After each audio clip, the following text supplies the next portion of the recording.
Hi, I'm Scott Spelker. I'm usually in the business of selling homes, but in this particular case, I have an important message for people from Madison. I'm trying to save a house, and I'm hoping you're going to join me on this. This is the Wingate House. It was built in 1770, and it's located on Woodland Road here in Madison. A local builder named Steve McCann intends to tear this house down and build a new house on the site. I figured I'd share a little bit of the history of this house and the people that lived here, so it doesn't seem like it's just an old house.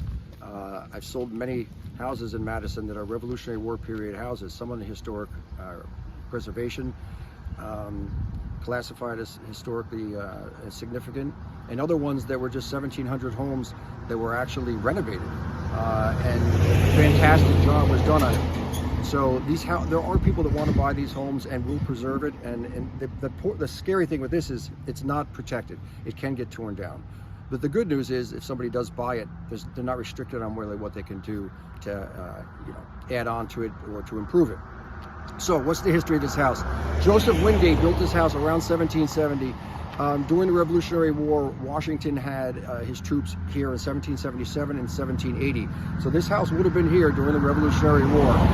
And there were times when the locals here, and there weren't many of them, there's probably 10 or 15 families, they thought that the British were going to be coming out this way to attack Washington and Morristown. And the story goes that the Wingate family buried their silver and all their valuables in the ground because they heard that the British were making their way from New York out to Morristown.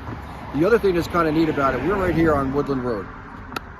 In 1781, Washington assembled basically the entire American army, the colonies. Everybody was here, including the French. We've been trying to get the French to join this fight against the British for many, many years, and Benjamin Franklin was over there trying to get them to join us. And they finally do. And outside of Yorktown, Virginia, the French ships start to come in, and they're basically threatening Yorktown from the sea. The general there, General Cornwallis, asked General Clinton in New York and says, listen, I need more troops, I need help. So Clinton says, yes, I'm going to send troops down there. Well, what Washington does is he puts pretty much the entire American army right here in Chatham, New Jersey, and he has a lot of French soldiers with him. Clinton gets the word and feels like Washington's going to attack New York City. So Clinton can't go anywhere to help Cornwallis. And the troops are here, and basically, by all accounts, everybody thought it was the entire colonial army. That's how many people were here. So Washington and the French troops are down by the Passaic River in Chatham, New Jersey, and all of these soldiers, and there's written accounts, they all thought they're going to be attacking New York City. They're here for a couple of weeks. One morning, very early in the morning, Washington gets everybody up. They're all facing east to go into New York, and he says basically about face, we're heading west.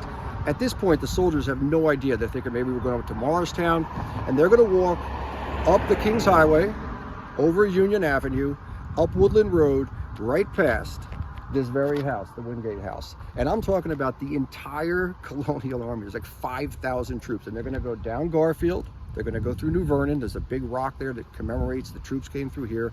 They're going to go down 287. And by the time Clinton finds out in New York City that Washington has pulled another fast one, Washington's already in Philadelphia. He's going to go on to Yorktown, Virginia, and they're going to attack from land. The French will attack from the sea, and Cornwallis is going to surrender 7,000 troops.